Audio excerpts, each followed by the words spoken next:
Why were experts shocked by what the woman's hand revealed in this 19th century photograph?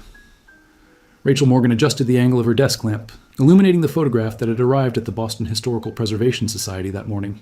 The image was severely faded, its sepia tones washed out by more than a century of exposure to light and air. A young woman stood before a simple wooden building, her posture rigid in the formal style of 1880s photography. The photograph had been discovered in an estate sale in Brookline, tucked inside an old Bible with no identification except for a date penciled on the back. September 1889. The woman wore a high-collared dark dress with leg-of-mutton sleeves, her hair pulled back severely from her face. One hand rested at her side, while the other held something against her waist, a book of some kind, though the details were too degraded to make out clearly.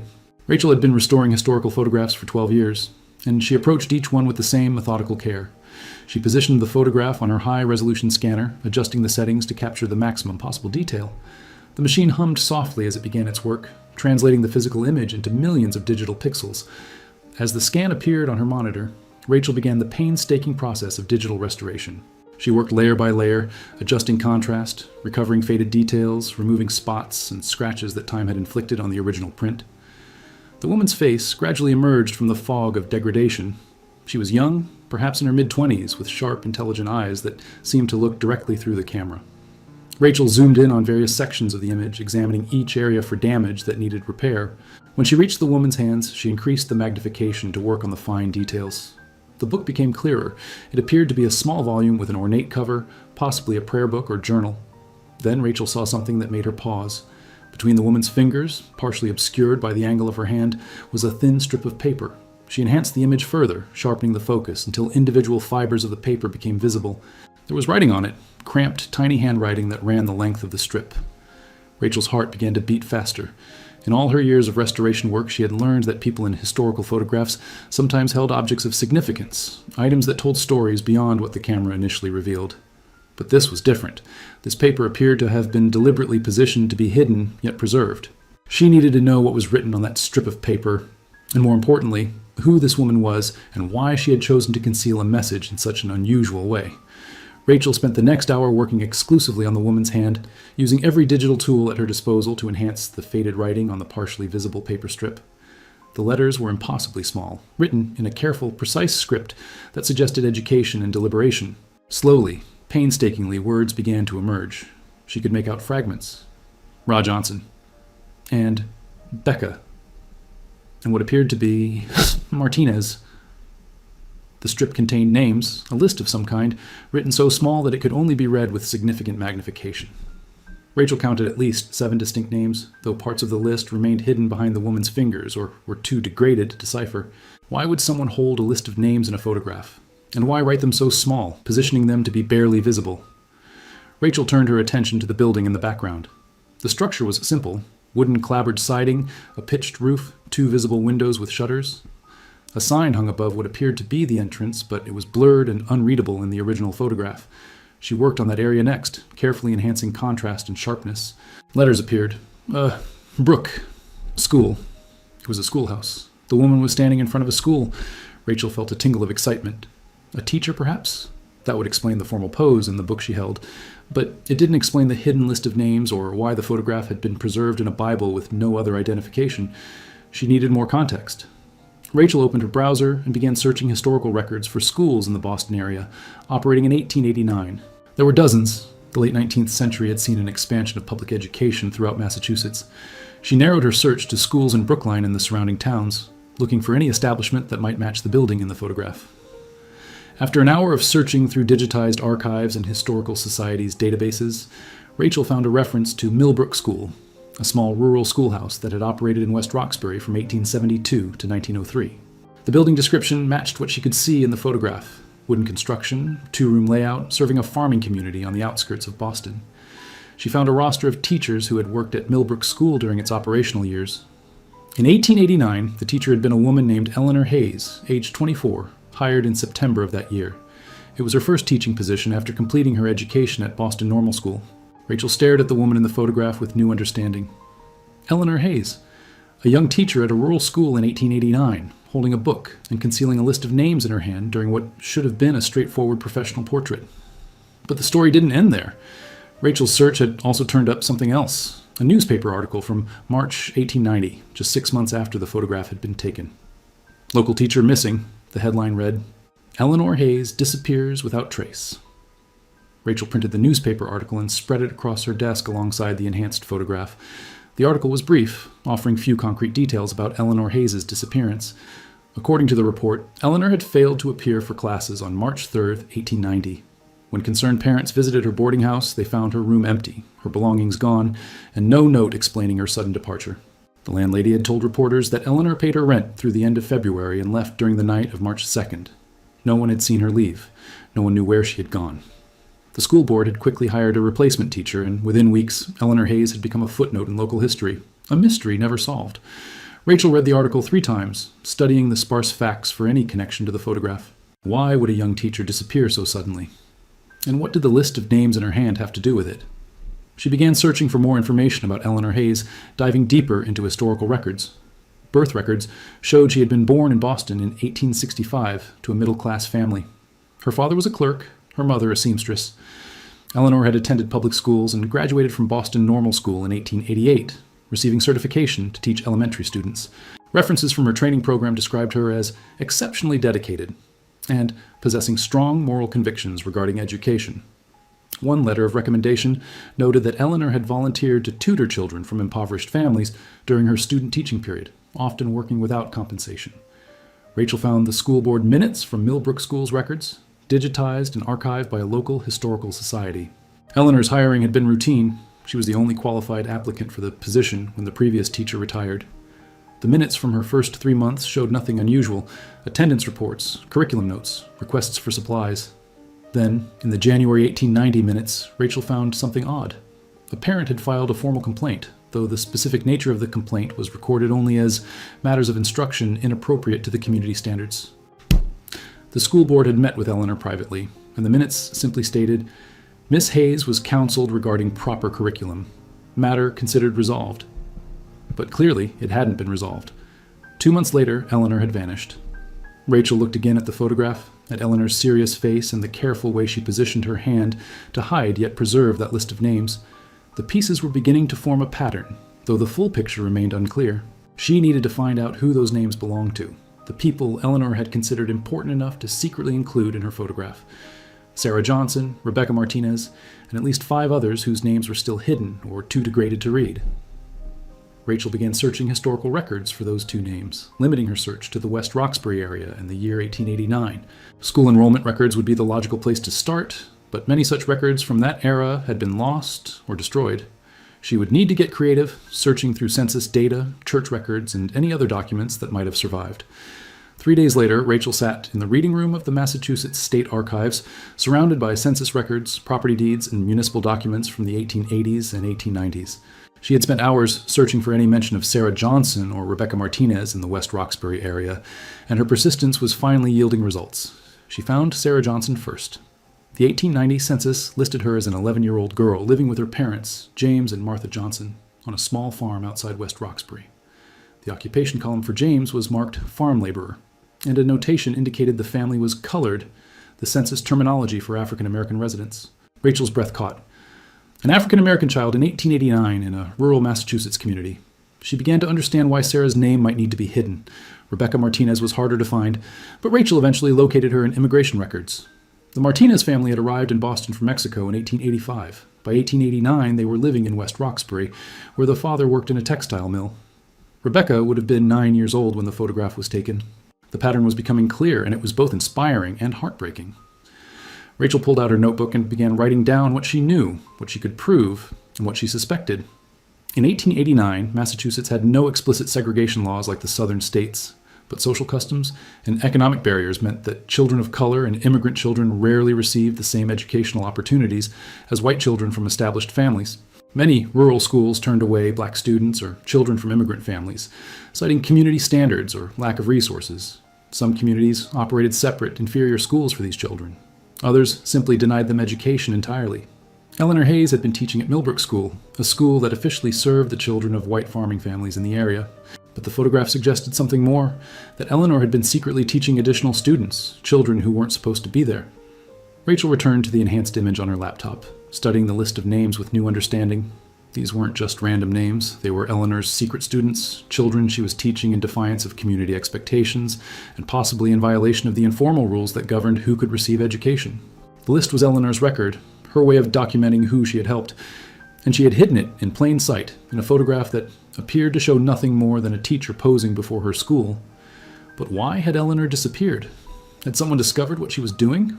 The parent complaint in January 1890, matters of instruction inappropriate to the community standards, suddenly took on new meaning. Someone had found out about her secret students, and Eleanor had been warned to stop.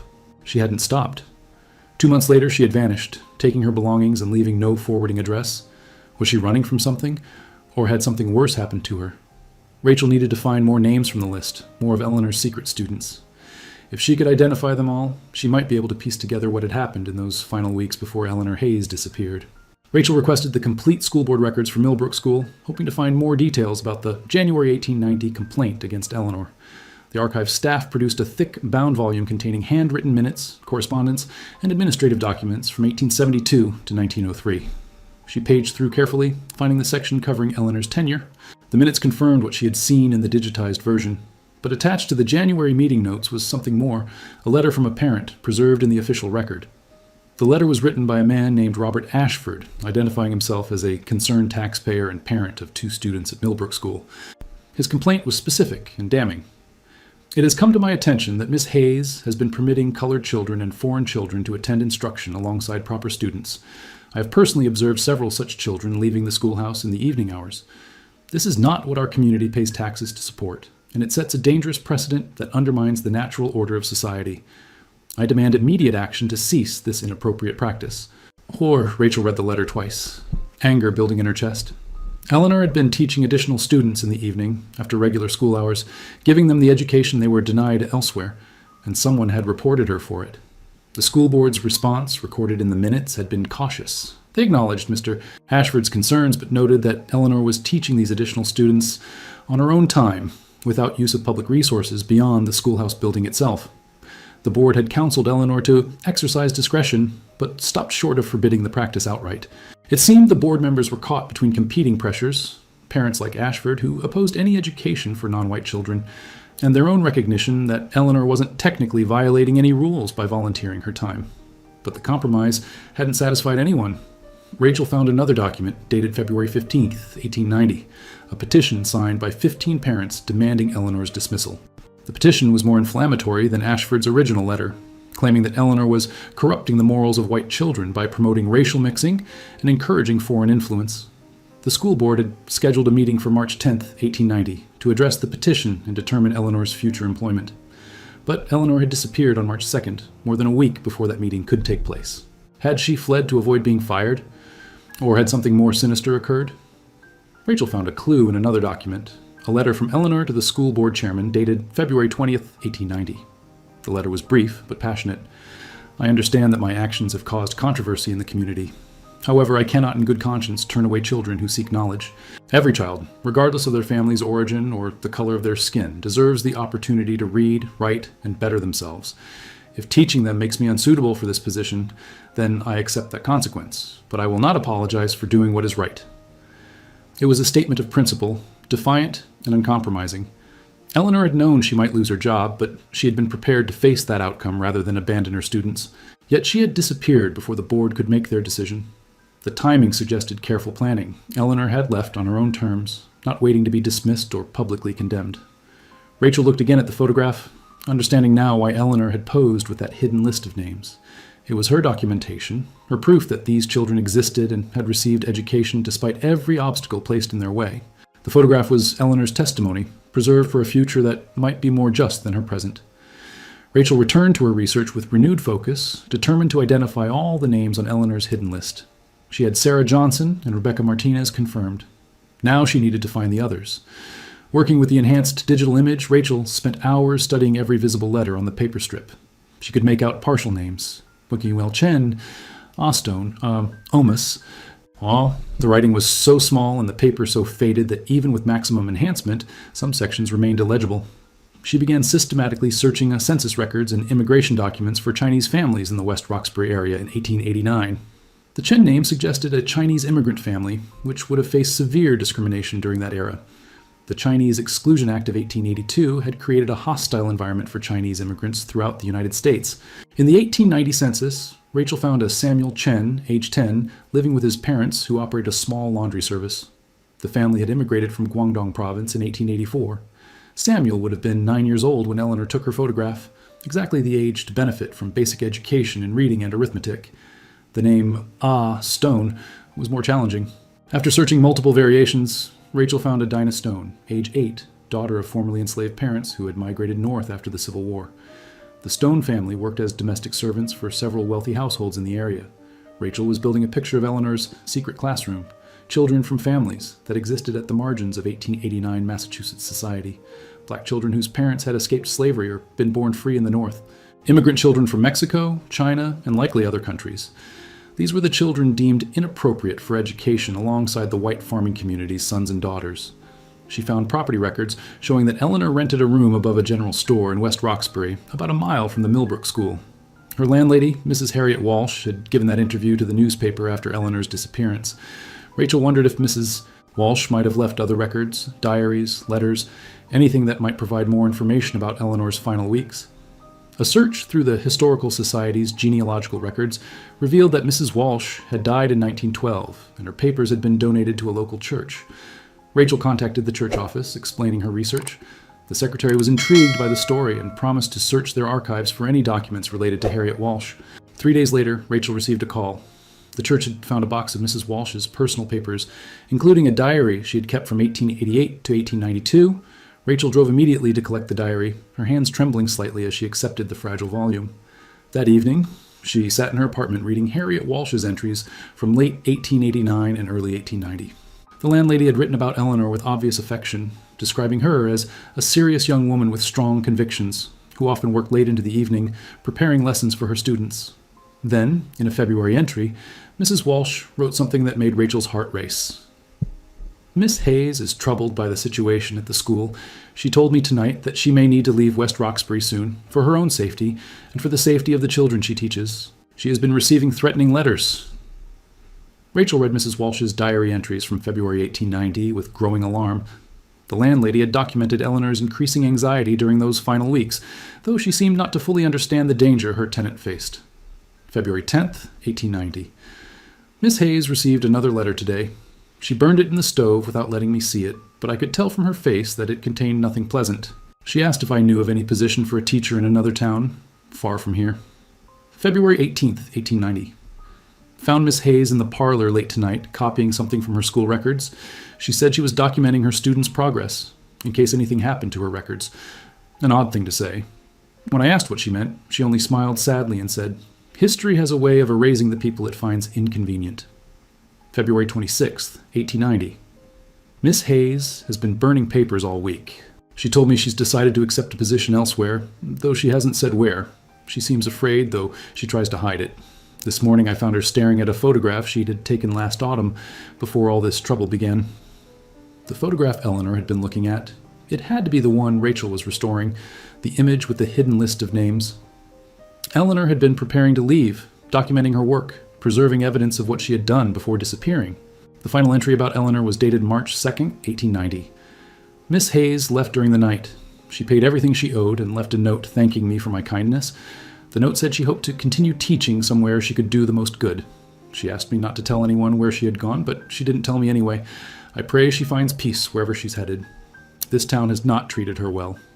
So Eleanor had left voluntarily, fleeing threats and preparing for her dismissal by taking a position elsewhere. But where had she gone? And had she continued teaching under her own name, or had she adopted a false identity to escape her reputation? Rachel needed to find Eleanor Hayes' trail after she left West Roxbury. She began searching historical records from surrounding states, looking for any teacher named Eleanor Hayes hired in spring 1890. The search proved frustrating. Hayes was a common surname, and Eleanor was a popular name in that era. She found dozens of possible matches in Massachusetts, Connecticut, New York, and beyond. Then, Rachel had another idea. If Eleanor had been forced to use a false name, she might have chosen something close to her real identity, a variation that would be easy to remember and respond to naturally. Rachel began searching for variations. Ellen Hayes, Nora Hayes, Eleanor Harris, Eleanor Hale. In the Hartford, Connecticut City Directory from 1891, Rachel found an entry for Ellen Harris, teacher primary school, The timing was right. Someone hired in 1890 would appear in the 1891 directory. Hartford was far enough from Boston to provide distance from her troubles, but close enough to reach easily. Rachel requested school records from Hartford's historical archives. When they arrived, she found employment records for Ellen Harris, hired in March 1890 to teach at a small school in Hartford's immigrant neighborhood. The records provided no prior employment history. Unusual, as most teaching positions required references. It was as if Ellen Harris had appeared from nowhere. But there was more. The school Ellen Harris taught at served primarily immigrant children, Irish, Italian, Polish, and Jewish students whose families had recently arrived in America. It was exactly the kind of position Eleanor Hayes would have sought, continuing her mission of teaching children who faced discrimination and barriers to education. Rachel traveled to Hartford to examine the school records in person. The Hartford Historical Society maintained extensive archives of the city's educational institutions, and the librarian helped her locate documents related to the school where Ellen Harris had taught. The records painted a picture of a dedicated teacher working in difficult conditions. The school served one of Hartford's poorest neighborhoods, where most families struggled to keep their children in classes rather than working to support the household. Ellen Harris taught students ranging from age 6 to 14, many of whom spoke little English when they arrived in her classroom. Rachel found curriculum notes in Ellen's handwriting, lesson plans that emphasized practical literacy and mathematics, with a focus on helping students navigate their new country. The handwriting was precise and careful, with distinctive letter formations that matched the writing on the hidden list in Eleanor's photograph. But the most compelling evidence came from a school inspection report dated October 1891. The inspector had written, "Miss Harris demonstrates exceptional dedication and skill in her teaching. However, she maintains an unusual practice of offering additional evening instruction to students whose families cannot afford to lose their labor during day hours. While commendable, this practice raises questions about Miss Harris's personal background and training, about which she has provided limited information." Chpas, evening instruction for students who couldn't attend during the day, exactly what Eleanor Hayes had done in West Roxbury.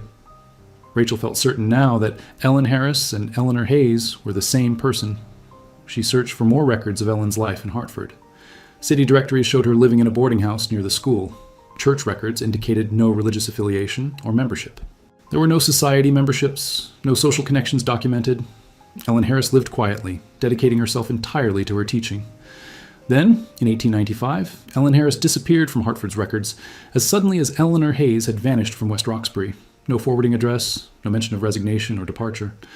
The school board minutes simply noted, "Position vacated by Miss Harris, new teacher required." Rachel felt a mixture of frustration and admiration. Eleanor had spent 5 years in Hartford, teaching hundreds of immigrant children before moving on again. But where had she gone next? And how many times had she reinvented herself, always seeking places where she could teach the children others refused to educate? The pattern suggested Eleanor had spent her entire adult life moving from place to place, teaching under different names, always staying just ahead of controversy or discovery. It was a lonely existence, cut off from family and forced to hide her true identity, but it allowed her to continue the work she believed in.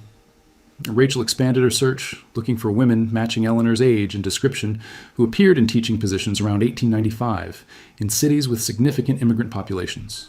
She found possibilities in Providence, Philadelphia, and Baltimore, all cities where a dedicated teacher could find students in need.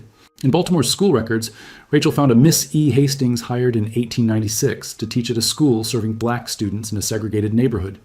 The age was right, the timing fit, and the handwriting in the employment application matched Eleanor's distinctive script. Eleanor Hayes had continued her mission, adapting to whatever name and location would allow her to keep teaching the children society wanted to ignore.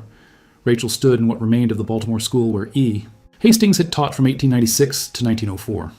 The building had been converted into a community center decades earlier, but the structure retained its original bones. High ceilings, large windows designed to maximize natural light, wooden floors worn smooth by generations of small feet. The current director of the community center, an elderly man named James, listened with fascination as Rachel explained her research. "My grandmother attended this school," he said quietly.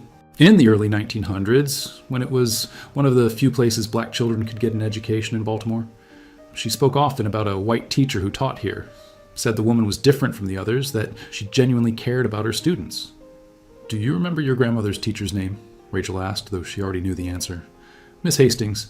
My grandmother said she was the finest teacher she ever had, strict but fair, and absolutely dedicated to making sure every child could read and write well enough to make their own way in the world." James led Rachel to a storage room where boxes of old school records had been preserved. Together, they searched through attendance logs, gradebooks, and curriculum materials. Eleanor, now using the name E. Hastings, had taught at the school for 8 years, longer than any of her previous positions. In a box of personal items donated by former students, Rachel found a photograph from 1903. It showed Miss Hastings standing with her class of 25 students, all of them dressed in their best clothes for the formal portrait. Eleanor would have been 58 years old by then, her hair now gray, her face lined with age, but her eyes still held the same intelligent, determined expression Rachel recognized from the 1889 photograph. She stayed here until the school closed in 1904, James explained. The city consolidated several schools, and Miss Hastings was offered a position at the new facility. But according to my grandmother, she declined, said it was time for her to retire.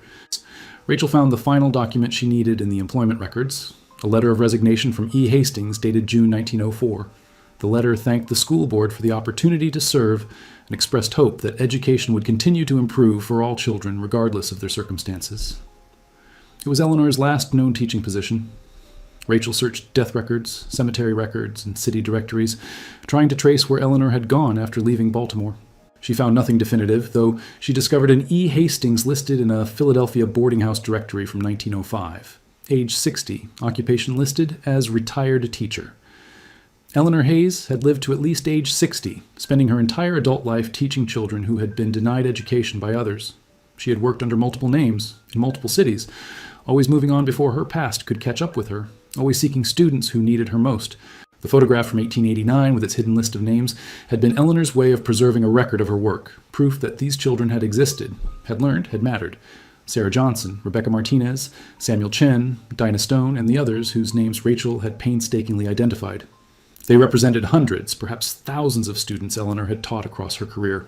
Rachel thought about the courage it must have taken to live such a life, always hiding, always moving, never able to form lasting personal connections or publicly acknowledge her accomplishments. Eleanor had sacrificed everything for her principles, giving up her own identity to ensure that others could develop theirs through education. 6 months after discovering the hidden list in Eleanor Hayes' photograph, Rachel stood in a conference room at the Boston Historical Society, preparing to present her findings. The room was filled with historians, educators, and descendants of the students Eleanor had taught, people whose ancestors' names appeared on that carefully concealed strip of paper. Rachel had tracked down living descendants of 5 of Eleanor's secret students from West Roxbury. Sarah Johnson's great-great-granddaughter, a retired physician named Dr. Patricia Williams, had traveled from Atlanta to attend. The Martinez family was represented by 3 generations, including 92-year-old Robert Martinez, whose grandfather had been Rebecca's younger brother. Eleanor Hayes lived a life that required constant vigilance and sacrifice. Rachel began her presentation. She taught children that society deemed unworthy of education.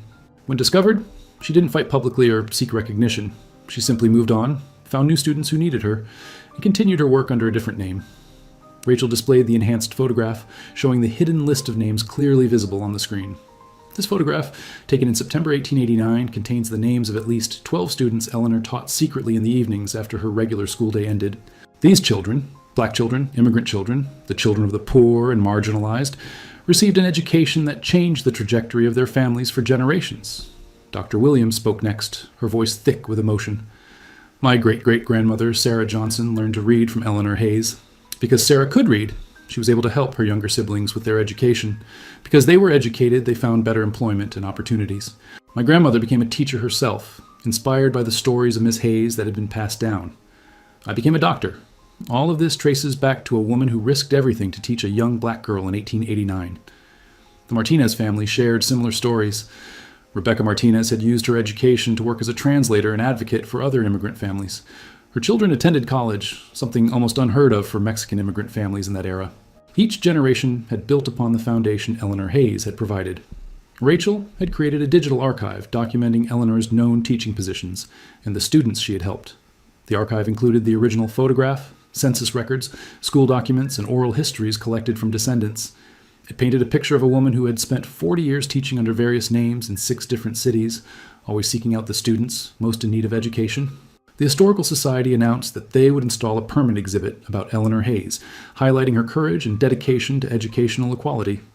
Local schools in the communities where Eleanor had taught planned to name scholarships in her honor, under all her names: Eleanor Hayes, Ellen Harris, E. Hastings, and the others she had used throughout her career. What strikes me most, Rachel said in closing, is that Eleanor never sought recognition. She could have fought her dismissal publicly, made herself a martyr for the cause of educational equality. Instead, she quietly continued her work, touching hundreds of lives while remaining anonymous. The only evidence she left behind was this photograph with its hidden message, a testament not to her own courage, but to the children she believed in. Rachel projected the enhanced image one final time, showing Eleanor's serious face and the carefully positioned hand concealing the list of names. For 135 years, this photograph was just a portrait of a young teacher. But Eleanor knew something we're only now understanding, that sometimes the most powerful testimony is the one hidden in plain sight, waiting for a future generation to recognize its significance. The audience sat in silence for a moment, absorbing the weight of Eleanor's story. Then Dr. Williams stood, followed by the Martinez family, and then everyone in the room, offering a standing ovation for a woman who had died decades earlier, never knowing that her secret would eventually be revealed and celebrated. After the presentation, Rachel stood before the enhanced photograph, studying Eleanor's face one final time. The young woman who had posed in front of Millbrook School in 1889 had known she was taking a risk, documenting evidence of work that could have destroyed her career. But she had also known that documentation mattered, that names mattered, that someday someone might care enough to look closely and understand. Eleanor Hayes had trusted in the future. She had trusted that justice and equality would eventually prevail, that her students' descendants would live in a world where their education wasn't controversial but celebrated.